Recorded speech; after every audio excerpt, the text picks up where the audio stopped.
Juste ici, on a eu 370 surdoses sur place en 4 mois. Il y a un an, c'était On pas n'a ça. jamais vu ça. Décembre, 120 surdoses en un mois, c'est du jamais vu. Ah ouais. On n'a jamais vu ça au Québec. Moi, personnellement, nous, on est résignés. C'est-à-dire qu'on sait très bien que ce qu'on est en train de faire là, c'est vider un océan avec une cuillère.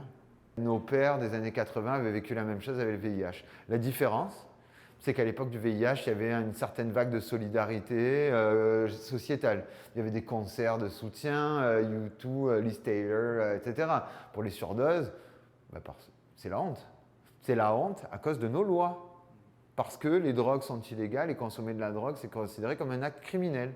Jean-François Marie s'explique mal cette hausse des surdoses récentes qu'on a vues dans son centre, mais c'est sûrement pas étranger à ces nouvelles substances, ces nouveaux cocktails qui circulent, comme on l'a vu à Gatineau ces derniers jours. Par exemple, avec les benzos, ici, on va ranimer quelqu'un, on va utiliser l'analoxone, la respiration va revenir, mais pas l'état de conscience.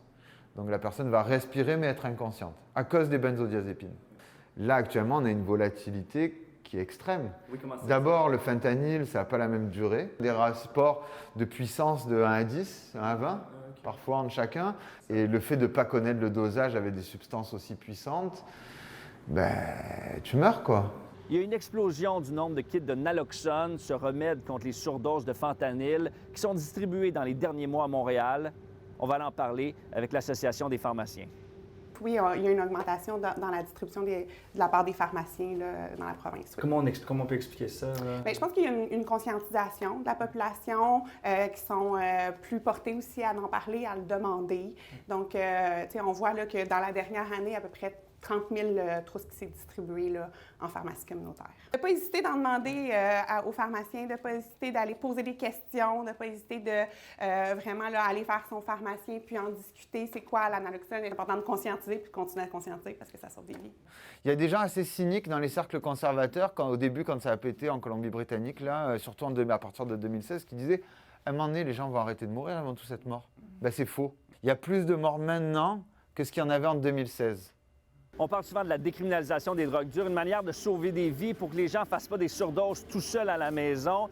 Valérie Plante était favorable à l'idée par le passé, comme ça s'est fait à Vancouver, mais aujourd'hui, elle est beaucoup plus nuancée, dit qu'elle n'ira pas là sans l'appui du gouvernement du Québec. Parce que ce qui se passe à Vancouver, on regarde ça de près, mais Vancouver, c'est pas Montréal. Toronto, c'est pas Montréal. Alors, on développe ce modèle-là avec des experts du domaine pour pouvoir aller avancer. Mais je pense que le gouvernement du Québec aussi va devoir se prononcer parce qu'on sait bien que c'est pas la Ville de Montréal qui dit « Hey, c'est moi qui décide ». Décriminalisation, on en parlait avec Valérie Plante. Est-ce que vous êtes pour? Avant tout, ça prend une clarté dans la position de la santé publique. Franchement, décriminaliser au niveau philosophique, c'est intéressant parce qu'on veut une société qui s'améliore puis on veut pas accuser pour accuser. Par contre, il faut voir les conséquences qui viennent avec. On ne pourra pas avoir deux, trois bons départs. Il va vraiment prendre une décision très éclairée parce qu'une fois qu'on l'aura pris, il faut vivre avec les conséquences. Le gouvernement Legault, lui, a toujours été très clair. La décriminalisation, c'est pas dans ses priorités. À Montréal, Étienne Fortin-Gauthier pour Nouveau Info.